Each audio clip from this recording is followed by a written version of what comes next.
Hey guys, and welcome to or back to the Pause in Pursuit podcast with your host, Summer Clark. Before we get into today's episode, which by the way is the monthly Q&A for May, so I've got 15 of your guys' questions that you gave me over on Instagram to answer, so stick around for that. First of all, let's play How Late Did Summer Wait to Record This Episode? And the answer is it is currently 6 p.m. on Wednesday. So this episode goes out in 2 hours and I'm just sitting down to record. In all fairness to myself, having Monday as the bank holiday and competing at Vine on Monday, it's thrown me off. Today feels like Tuesday. Yesterday felt like Monday. And I found myself going, oh no, it's Wednesday today. I was thinking it was, even though I went training today, it's got a Wednesday vibe about it. I kind of woke up and I was like, oh, it is actually Wednesday today. So I managed to plan this episode throughout today. I did a lot of it in between my runs at training, actually, which I don't know why that worked so well, but I got it done quite quickly. I think being surrounded by agility just must have put the right vibes into my head and the words came out. Anyway, we are here. That is the main thing. And it will be up for 8 p.m. I nearly said 9. But yeah, thought you guys might like to know that I'm not always super organised and way ahead of schedule. I get the things done, but, you know, for someone who really hated handing in an assignment, like even a couple of days before it was due, it had to be like a week. Otherwise, I was just anxious. This is quite anxiety-provoking. Now, I know if I did miss the podcast kind of time, won't be the end of the world, and it has happened before, but it just annoyed me, you know?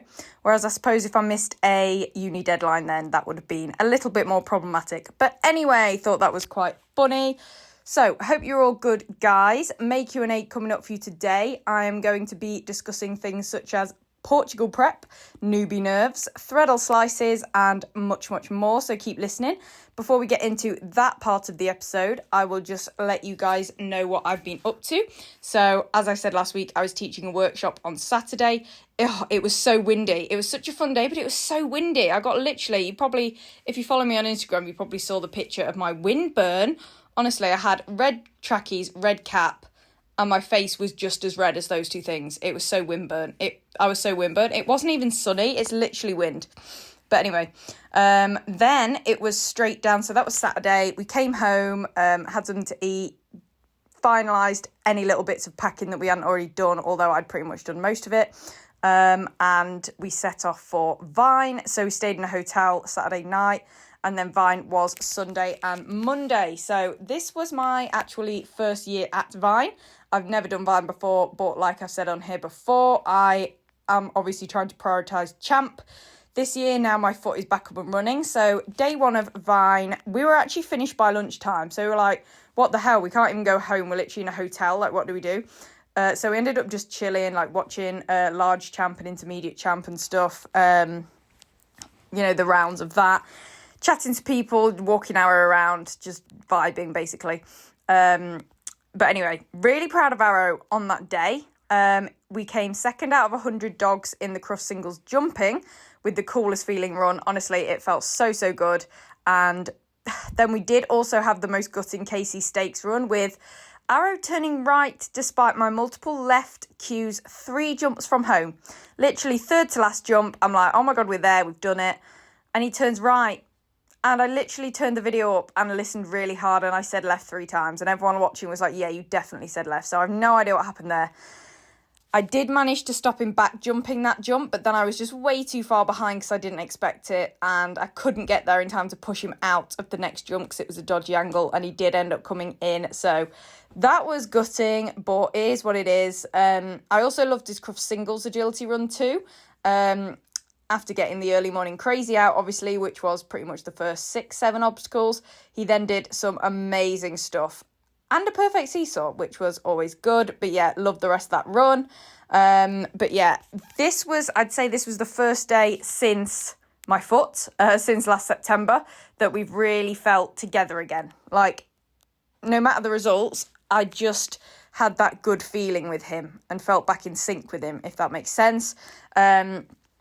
And I'm absolutely hammering it now. I'm going for every single one of my runs, leaving him, trusting him, going for all the blinds. And to be honest, this sounds really bizarre, but I've actually realised that I'm faster than I thought I was, if that makes sense. Like, trust me, if you think, like, I often walk course and I think, oh, I'll never make it.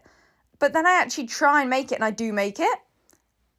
Not always, obviously, some are silly, but there's a lot of blinds that I actually made, and I was like, go on. I mean, I still watched the video back, and I'm like, I felt like I was way faster than I looked, but still feeling really good with him. So that was day 1.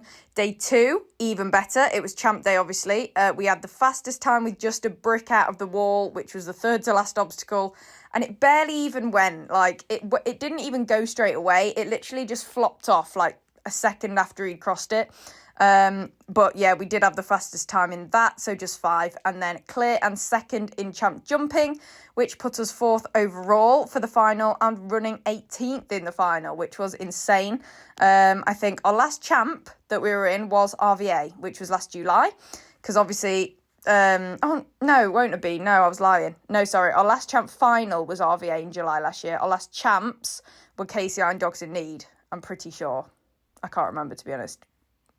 Or maybe was there another one? Was there North Derby in September? I can't remember. September was when I broke my foot. But basically, my point is we haven't ran champ in a long time. And yeah, I was just buzzing to be back in a final. And you guessed it, he came off his bloody seesaw in the final. Literally every other single seesaw over Vine was perfect.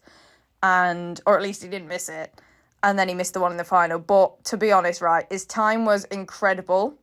If you know, you know. If you look to the results, you know. Not gonna lie, I was gutted, but at the same time, that run, I was buzzing. It felt amazing, and I just went in there and I decided, you know, new approach is to just push, and I pushed him in that final like I've never pushed before, and it was such a thrill. It was an unreal feeling. I was proper going for it because it's a champ final. There's only one way to run a champ final, in my opinion.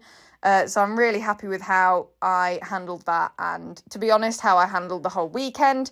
It just felt really good as a weekend, but if only he'd given me the perfect seesaw that he gave me in the agility round in the final, eh? But there you go, that's that it is what it is. But considering, you know, that I felt so disconnected from him since coming back from my foot, this weekend was, oh, I'm so happy. I'm so happy, and it's really brought that fun and that thrill back to the sport for me, which is amazing. But yeah, the comeback is happening. We're feeling connected, and yeah, I'm just over the moon with how we ran together this weekend. And there was 2 of Arrow's siblings in the final as well for medium. So Arrow, Iggy, and BB. BB got the reserve CC, which was awesome. But yeah, 3 siblings, Tufty siblings, in that one final, which was amazing. But yeah, so that was fine. And what else have I been up to? Oh, then last night we had our training session with our Team GB, our GB team of 4. So again, most of you have probably seen it. We are called Team GB Permission Slip Pending because we are all essentially children. So I thought we'd be funny there. But yeah, so it's me, Jamie, Max and Amy in our little team. But yeah, all of our dogs are looking great, and we did some individual and relay practice. Arrow, again, felt unreal. Really, really, really cool stuff from him last night. Our connection is so back, and I'm so excited.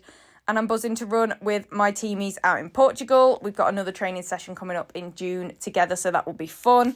Then obviously we had training today, and Arrow just had his rabies vaccination today, actually. I haven't been back long from that. So that's exciting because obviously he got the rabies vaccination because he needs it for Portugal. So preparation is well underway. But that is I was going to say little, but 10-minute worth of weekly recap. There was a lot to say about Vine, to be fair. But yeah, I'm still buzzing off the back of that. Yes, it's gutting about the champ final, but that is the best we've felt together maybe ever, actually. I feel like we felt better this weekend at Vine than we even did before I broke my foot, I feel. And it's weird. It's like a switch flicked and I just hammered it, and it just feels so much better. Yeah, I just feel properly back into it now, which is amazing. So let's get into the questions then. So 15 of your guys' questions, and the first one is, when did you start teaching agility to others and what made you want to do so?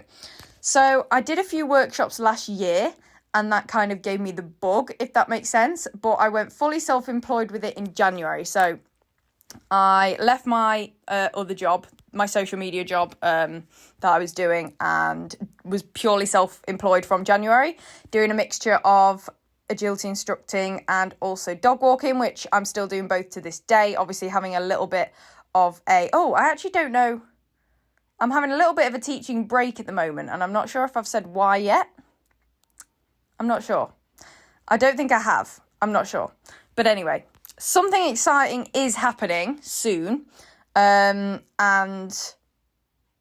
yeah, basically I'm not teaching at the moment, but that exciting thing is coming. So I'm just dog walking at the moment, but yeah, I started properly in January, and I did quite a few months, pretty much up until the start of this, about mid-April. I was consistently teaching, having a slight break at the moment, but I will be back up and running very soon with something very exciting. Most of you can probably guess what that is, but obviously we'll announce that nearer the time, but exciting times. And yeah, being an agility instructor, being a full-time agility instructor has always been my dream career, because I want to spend every day doing something I love and I'm passionate about. I know that sounds really cringy and really cheesy, but it is true. It's just been something of mine that I've always wanted to do, and I'm closer than ever to it right now, which is insanely exciting. But yeah, the main reason I wanted to be an agility instructor from quite a young age is that I love sharing my skills and knowledge with others. I feel like I am quite a teacher. You know, I've got that teacher voice, as they say, even with the podcast, stuff like that. And to me, there's really nothing more satisfying than watching your students progress and seeing it click when they follow your instruction after struggling with something. So they struggle with something, you give them that guidance, that help, that instruction, and it clicks into place for them, and the look on their face, and it's great. I just love teaching. It's great.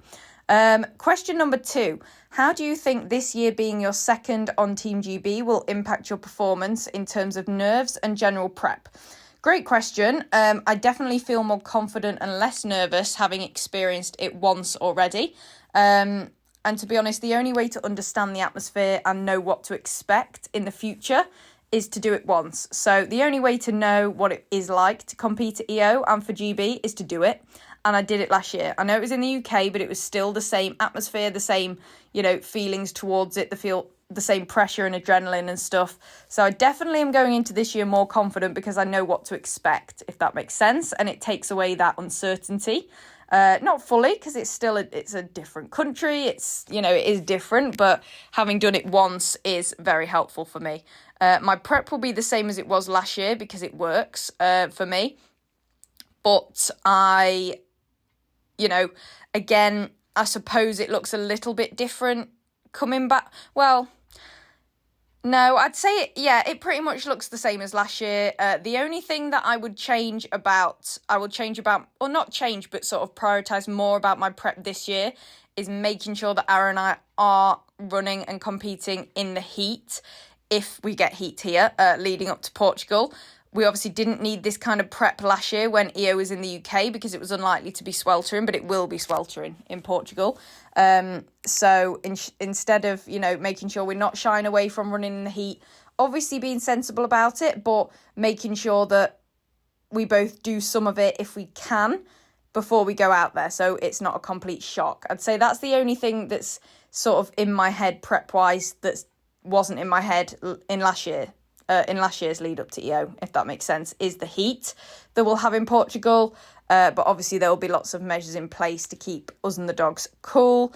But yeah, obviously there's a fine line with running in the heat, isn't there? There's running in the heat with a dog that doesn't cope in the heat, and then, there's running with a dog that is fine in the heat, like Arrow, pretty much, and, just needs to run in it. So doing those little bursts of 30-second runs just to acclimatise us both to it.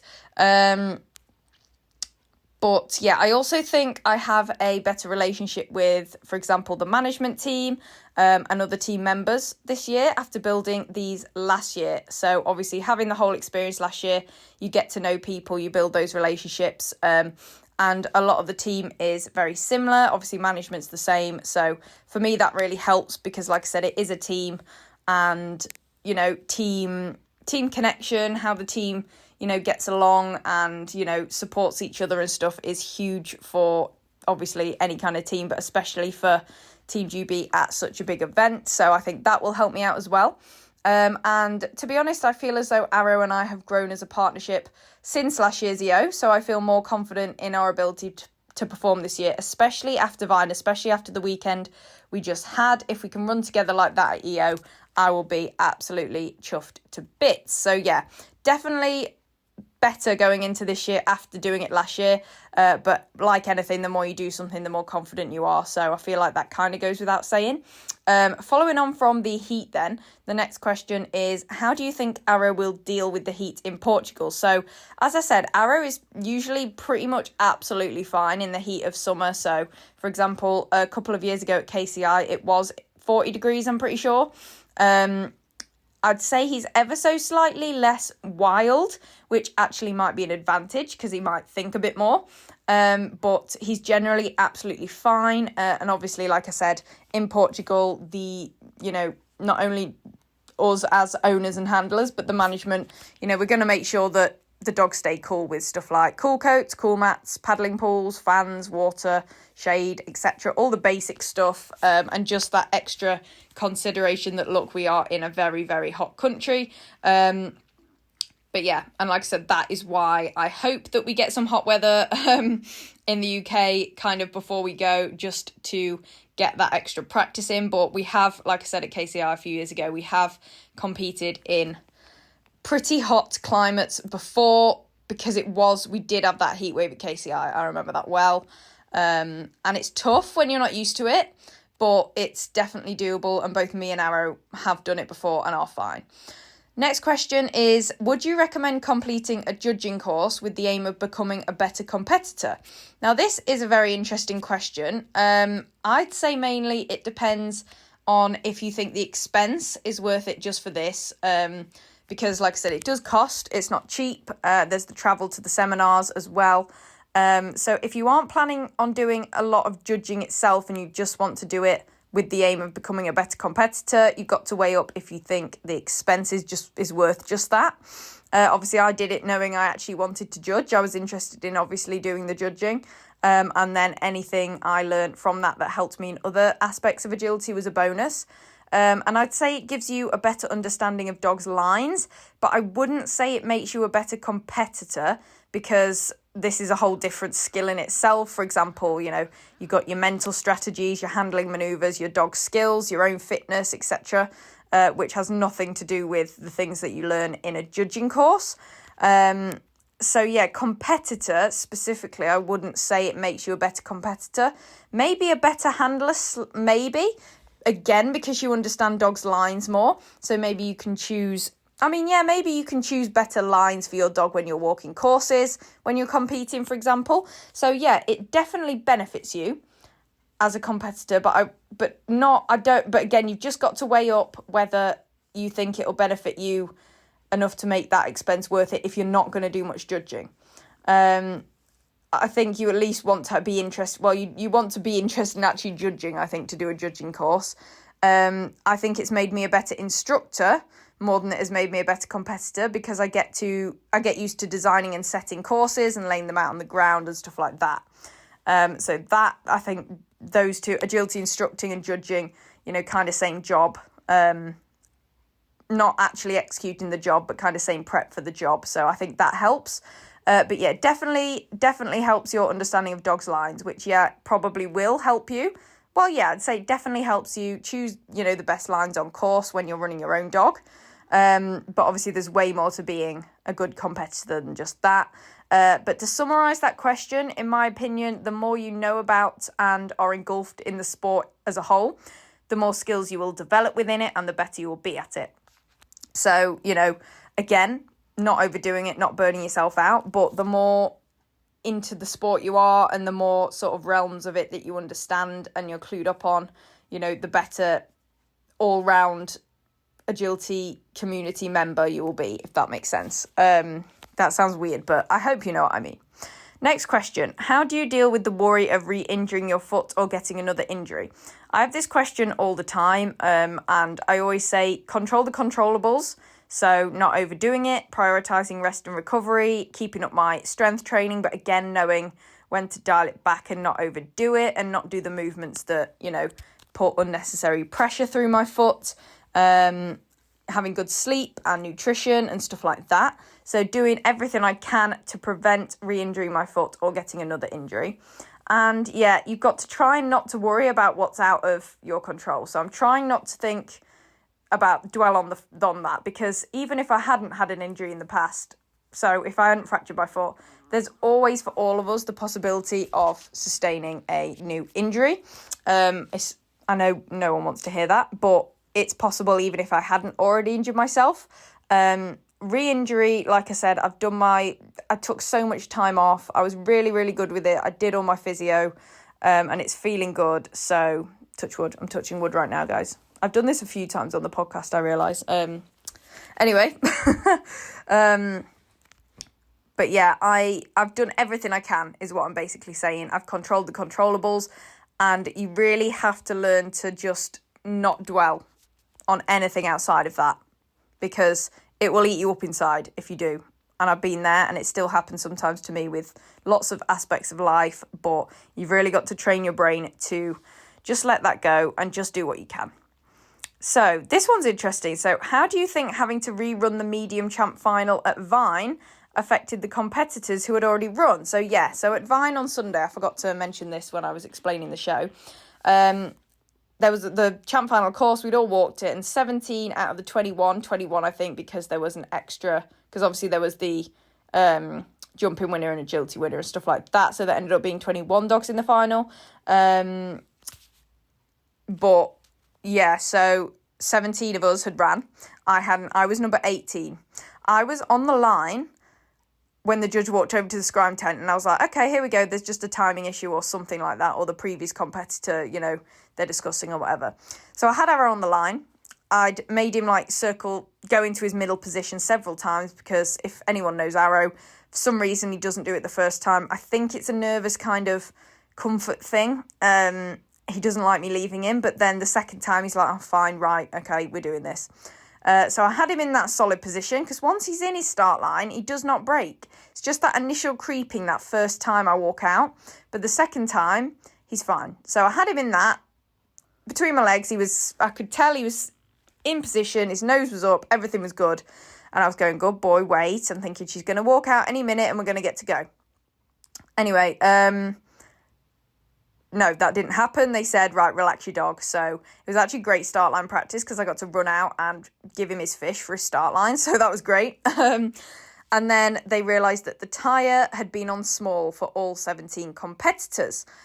So obviously in the rules, they had to rerun the champ final, but also they had to significantly change the course so that the competitors who had already ran didn't have an advantage because they'd already ran the course. So they rebuilt the course, we rewalked the course, and we reran the course from dog number 1. So the course did change a lot, so no one had a real advantage in that way, although some parts did stay the same. For example, it was weaves, then a turn onto a seesaw. So there were some parts that dogs that had already ran had already done, but I really don't think it would make that much of a difference, because the course did change a lot. If these partnerships did have an advantage, I think that would be evened out and kind of cancelled out, as they had done an extra run and would therefore be more tired. So yes, maybe they had a slight advantage on some aspects of the course that they'd already done, but at the same time, they'd be more tired because they'd just done an extra run to us lot who hadn't ran. So I don't think they had an advantage overall. For those who had already gone clear, I think it would be more pressure to replicate that. So if I'd already ran and I'd gone clear, then I'd be going into the second run feeling more pressure to do it again. Because going clear once in a champ final is tough enough for a lot of us. Doing it twice is something else. Liz with Maggie obviously got the ticket. She was leading the first course as well. So honestly impeccable, phenomenal, big respect, going clear in the champ final twice and leading both, insane. She obviously didn't let the pressure get to her, which absolute legend. But for those who had gone wrong first, it may have been potentially, again, I'm just assuming here, just discussing it, It may have been hard to maybe get back into their mental zone to compete again after it kind of ended and they thought it was all over. And that was their last run of the day. It was done. And I believe 1 or 2 people actually already set off for home. And obviously, when you set off for home after a show, you're not in the running mindset. You're not in the competitor mindset anymore. Or I'm not anyway, because who wants to be in that more than you need to be, because it's stressful. And your adrenaline's high, you're alert, your energy's high and stuff. So maybe, bringing that back after thinking it was over might be quite difficult. I'm not sure. I wasn't in that position. But yeah, things happen. And, all you can do, again, back to the previous question, is control the controllables. And anything that's out of your control, just like this incident, let it go. Things happen. People don't notice things. It just is what it is, okay? It is what it is. Next question. How do you suggest I deal with nerves as a newbie at the gym? Okay. Go with a friend or family member to start with if you can. So, for example, my mum often comes with me not often, but sometimes comes with me to the gym. You can get a day pass. Some gyms you can have guest passes. Obviously, my mum doesn't come with me for that reason, but it's just fun, isn't it, sometimes? But if you are just starting and you'd feel more comfortable with someone else, they can get a day pass, or you treat them to a day pass and be like, please come to the gym with me, I'll pay for it. Or see if you have guest passes. My gym used to do that and they don't anymore, which sucks. But you used to be able to take a +1 in with you for free. I think you got like 4 or 5 a year or something like that. Just being with that other person might help your nerves a bit. In fact, it will. If you can afford it, and I know they're expensive, get a PT to guide and teach you. So not only is that someone who's in the gym physically with you in your presence, but they're also basically just telling you what to do. There's no anxiety of doing the wrong thing, using the equipment wrong and stuff. You've literally got that guidance. They're essentially dragging you around the gym and you just have to do what they say. I have had 2 PTs in the past, and I've learned a lot from both of them, especially the second one. Learned a lot, and I'm so confident now to go into the gym on my own as I do now. I don't work with a PT, but I've learned all I need to learn, and I'm super confident from it. Also, remember that no one actually cares. This sounds really harsh, but and everyone is too busy thinking about themselves and their own workout to notice you. Like, genuinely, I promise, people aren't looking at you and judging you. If they're looking at you, they probably think you look good, or you're looking fit, or you're doing your exercises well, or they like your outfit or your trainers or something like that. Or maybe they're like me and they're between sets and they're zoned out and they're accidentally like staring through you. I've done that to people before, soz, but I'm not even consciously on the same planet. It's between sets, I'm chilling, I'm daydreaming. And also remember that everyone starts somewhere and mistakes are normal, both in the gym and in every other area of life. When you're new to something, you cannot be new to something and go in and get it perfect. No one has done that ever. Why would you assume you could do that? You can't. So just allow yourself to make those mistakes, basically, because that is how you learn. And I promise you, in a few weeks, you will be absolutely fine and dandy in the gym. But just don't give up, okay? Don't let the fear hold you back. Would you ever become a measurer, someone asks? Yes, if they needed more measurers. I have actually got in touch with the Kennel Club in the past, I'm pretty sure, and asked if, I'll become a measurer, or how do you become a measurer? But they haven't needed measurers, or measuring training wasn't happening at the time. I can't even remember what the reason was, but I didn't do it. But yes, if the opportunity came up, I would. It's another string to my bow, isn't it? And a way to give back to the community as well, which I suppose, well, definitely judges do. So I'm doing when I'm judging and teaching, obviously. But yeah, it's just another way to immerse yourself in the world of agility, isn't it? And another thing to be able to do. So yeah, why the hell not? I would become a measurer if the opportunity came up, or if they needed more measurers, etc. I like this question. If you could give your younger self one piece of advice, what would it be? This is great. I would say so much. I would give way more than one piece of advice, to be honest. But if I had to choose one, and this is quite a long-winded one, but it would be to keep going and doing what you love, because everything works out exactly how it's meant to. And hard work always does pay off in the end, even if it doesn't feel like it at the time. Okay, set again sounds really cliche, but just keep doing what you love and don't let setbacks sort of hold you back or make you quit or put you off, basically, because setbacks happen, but my older self now has gotten through all of them. If I told my younger self you're going to break your foot, she would have had a meltdown, but older me's got through it and is still doing agility and is enjoying it more than ever and is performing just as well as before. And yeah, everything just works out how it's meant to. You learn lessons through hardships, don't you? And if you put the hard work in, it will eventually pay off and doors will open, as I feel like they are doing for me. Slowly. It does feel slow often, but it will happen. It will come. You just have to have faith and a lot of patience as well. Next question is, do you think it's possible to work a 9-to-5 and excel at agility? So this is a good question, and I think a lot of people will take something from this because I think a lot of people do work 9-to-5s. Let's be honest and realistic first. So the more you put into something, the more you get out of it. That's pretty much it. So having the same expectations within your performance in the sport when you have a 9-to-5 job as someone who is self-employed or an agility instructor, for example, is probably setting yourself up for disappointment because you just don't have as much time. And the more time you put into something, without overdoing it or burning out, disclaimer, obviously, common sense by now, the more you're getting out of it, the faster your progress is, etc. So yes, I think it is definitely possible to do well in agility with a 9-to-5, but I would imagine it is harder to reach the top level due to having less time to train and put into it, and progress may be slower, but you can still do really well, in my opinion. The main thing is not to compare yourself to others, especially those who have more time than you job-wise. You've got to set realistic goals and expectations that align with your own personal circumstances. That is super important. But yes, don't let your 9-to-5 job stop you from really pushing yourself within agility and reaching for the stars, basically. Just go for it, set those goals, push yourself, set those goals, obviously realistic goals, but yeah, set your, set your aims high, but just be realistic along the journey. Next question. If you could only go to one agility show for the rest of your life, what would it be and why? Great question, but it's got to be Iconics because, let's be honest, big rings, European style courses, a great surface to run on, and just general vibes. You've got the music, you've got the bar, the restaurant. It's just a great venue. I love the venue. But saying that, it would have to be more frequent if it was the only one I ever did ever again, because I'd need them at least twice a month. Let's be honest.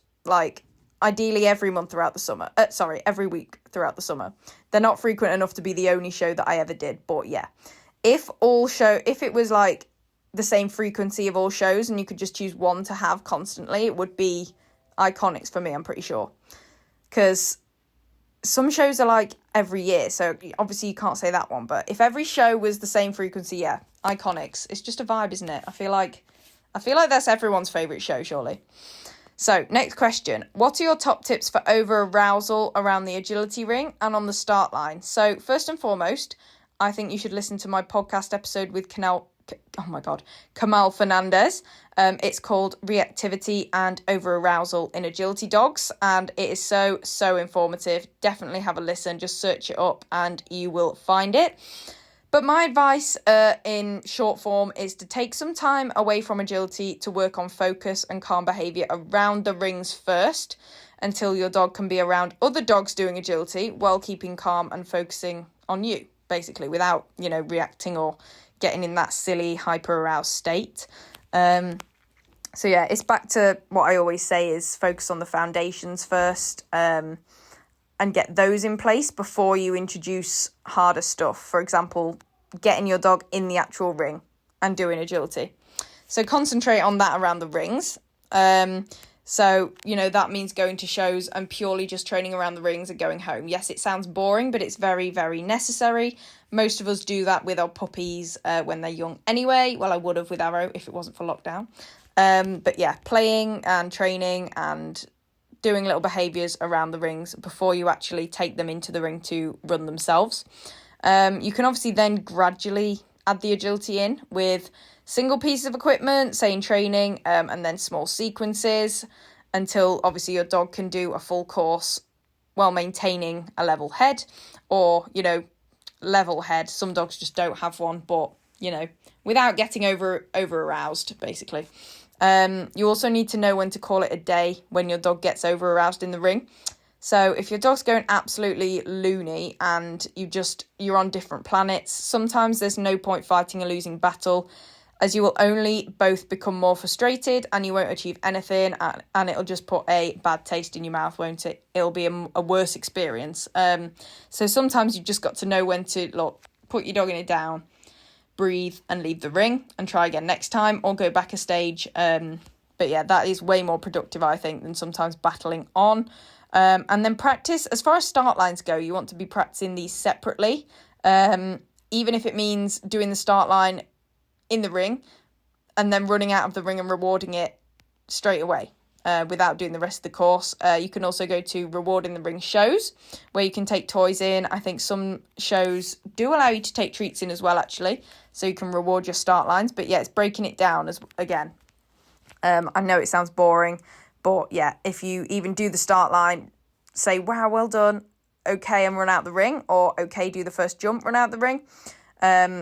Again, I know some people aren't very comfortable doing that because of judge reactions or whatever, but sometimes you got to do what you got to do. You can always just go around the outside of the ring after that start line and reward, or you can talk to the judge first. But yeah, you want to break everything down and isolate these behaviours before kind of throwing your dog in the deep end and asking them to do everything all at once.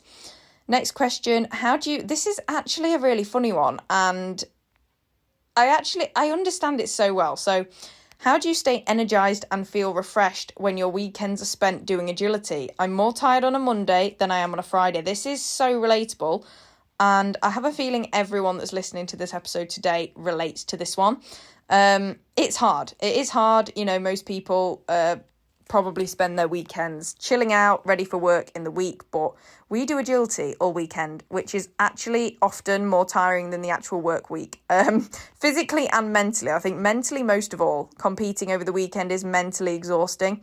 But what I do is obviously prioritise rest and recovery in the time that you do have between agility. So where you can, in the evenings, any free time during the week you have, you want to be getting at least 8 hours sleep every night. You want to eat nutritious foods and enough food as well to keep your energy levels up. That's super important. I know a lot of people will probably end up forgetting to potentially eat regularly throughout the day at shows or are too nervous, but it's so important to keep that energy up, because if you don't eat well throughout your weekend of agility, you are going to feel way worse on Monday. So you want to be maintaining these healthy habits at all times. You also don't want to be relying on caffeine solely for energy. I have one caffeinated coffee a day in the morning because I like it, and then a decaf in the afternoon. I don't rely on caffeine for all my energy because you can get addicted to it, in the sense of, that sounds really dodgy, but you can, where if you don't have it, you get withdrawal symptoms. You literally never have energy unless you have a constant stream of caffeine. So yeah, don't rely too much on that. You want to be getting your energy from, the more natural things like your sleep and your food. You also can take the week as slowly as you realistically can. So try not to push yourself too much. Again, I know it depends what job you have. So again, don't take this the wrong way. I've no idea what you do for work, but yeah, if you can, take the week as slowly as you can, if that makes sense, depending on what you do as a job. But yeah, those are pretty much what help me out. Again, with the caffeine thing, I know it's really hard because when we're waking up early for shows and stuff, it's kind of a quick way to get caffeine in, or maybe we're having caffeine later in the day because we have late runs, but then we can't sleep that night, and then stuff like that happens on the weekend, it all carries into the week, and you will be feeling worse on a Monday if you do those things. Even throughout the week, just try to do the more wholesome ways of, energizing yourself and refreshing. So, isn't turning tightly out of a tunnel hard on a dog's body? I know you've taught Arrow to do this on cue. This is so interesting. So, in my opinion, right, it is harder on a dog's body if they don't know how to safely decelerate in a tunnel to turn out of it, and end up skidding sideways because they aren't prepared for the turn, if that makes sense. So if you haven't actually taught a safe, proper turn out of a tunnel and you just scream, right, they're probably going to go in at full speed and just skid out. So it's not even just a time-saving thing, teaching turns. It's, on cue, your dog can then start decelling. Like, the cue is to start decelling safely so they come out in a controlled manner and they're not going to slip. Teaching turns gives them the skills to do so in a controlled manner, starting with a slow entry. So obviously when you're actually teaching this behaviour, you're starting with a really slow entry. So when they do end up entering quickly, when you build up this behaviour and you cue the turn after a quick entry, they know how to manage it and control their bodies safely and act upon that cue in order to get themselves out of that situation safely. Because we do see tunnel turns on course, don't we? I actually had a few at Vine, and I used my dig, and Arrow popped out of the tunnel really nice and tightly, and he decelled in the tunnel, and it was happy days. Again, touch wood, I haven't seen a dog that's had a tunnel turn actually being taught properly and cued on time in a course turn out of a tunnel in an unsafe way. It usually happens when it's not taught under controlled circumstances, from what I've seen and experienced myself anyway. But yeah, Arrow's tunnel turns are a lot, nicer on his body since I've actually taught the cue. And again, you can teach the cue, but then you can't, if you don't cue it in time, it won't have the same effect. But yeah, that is my opinion on the topic. Last question then. How do you teach such a solid Threadle slice? That was a mouthful, wasn't it? Tongue twister of the week.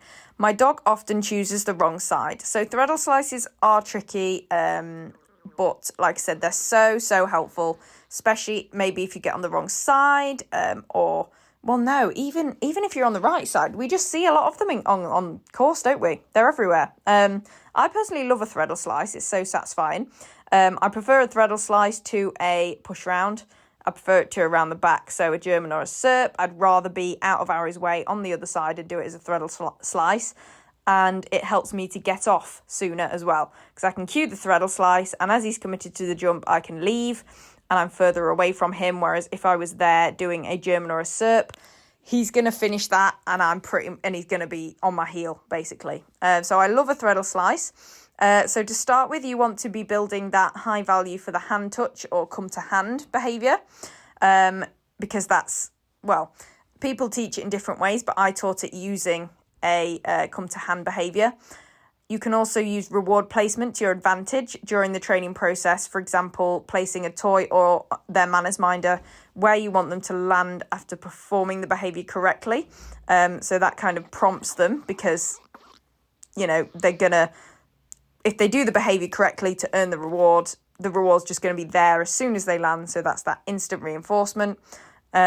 Keep your chest open and your arm back when asking for it. This is huge. A lot of the time, I see people and clients and stuff moving off too quickly, or, pointing to the jump too quickly. You want to hold your ground and just hold chest open, arm back until your dog is committed to the correct side of the jump. Because you can do that, all good and well, but if you turn into the jump and stop holding your ground a split second before your dog is actually, committed to the correct side of the jump or past the face of the jump, then they can just cut back and take the jump the easier way. Because, especially on those Threadle slices where the wrong side of the jump is right in the dog's face. So lastly, break down the behaviour and back chain it to build understanding. So, for example, rewarding for the come to hand first, and then rewarding separately for taking the jump afterwards before putting it together. So you don't want to, with anything, you don't want to just jump into the whole behaviour. You want to break it down and make it really understandable for them. So that is all the questions for this week, guys. 45 minutes. I'm such a yapper. I hope that helped. Anyway, what am I up to in the coming week, you ask? I'm teaching another workshop on Saturday. Doing a lot of that this month, which is great. It coincides with my break from regular teaching very, very nicely. But yeah, look out for an announcement potentially coming soon. And then Iconics is on Sunday. So I'll probably see a lot of you guys at Iconics on Sunday. I was going to do Saturday and do the teams, but obviously I've got the workshop, so priorities. But yeah, we are there Sunday just for our 3 runs, just because, again, like the previous question, Iconics is my fave and the courses are perfect EO prep. And yeah, so looking forward to that. And that's pretty much it, guys. You know the drill. Please do if you don't already, please follow the Pause and Pursuit podcast so you don't miss any future episodes. I have Ashley Butler coming up as a guest on the podcast at the end of May, start of June, which is super exciting. So yeah, make sure you're following. If you're already following, thank you very much. If you're feeling generous today, please do leave the podcast a 5-star rating and review on Apple Podcasts and Spotify, or wherever you listen to your podcasts. I don't know of any others but those, actually. There probably are some. And make sure you're following me on social media as well, at Pause in Pursuit or Summer Clark on Facebook, but Pause in Pursuit on pretty much everything else, because I'm on there pretty much every day, especially on stories, and you can follow along with my day-to-day life and all the stuff me and Arrow and Ethel get up to. And yeah, I've tried to post a little bit more of Ethel lately on stories and stuff, because in a podcast episode, in the last Q&A, someone was like, how's Ethel? You never post her. So yeah, I've been trying, but like I said, she sleeps a lot. I also offer online coaching. So if you would like some help achieving your agility goals, then please do fill out the online coaching inquiry form. That will be in the description of this podcast episode. It commits you to absolutely nothing. We can just have a chat and see if I can help you with what you want to achieve, whether you want some help setting goals for this season, or you've got your goals and you just want help achieving them, or if you're struggling with a particular aspect of agility, I would love to help you guys out. So please do fill in that form and I will get back to you ASAP. But yeah, that is it from me, guys. I hope you all have a great rest of your week. It is now 6:30, and I'm going to get this podcast episode up so that it's ready to go an hour in advance. So yeah, you're welcome for smashing this out and getting it to you. I nearly was like, I'll just do it for tomorrow night. And I was like, no, can't do that. Wednesday, 8 p.m, every single week. Okay, so come back next week. There'll be another one, because we're like that. We're on time. But yeah, anyway, I'll start rambling. Jesus, I hope not. I'll stop rambling now and let you guys go. Speak to you next week, guys. Bye.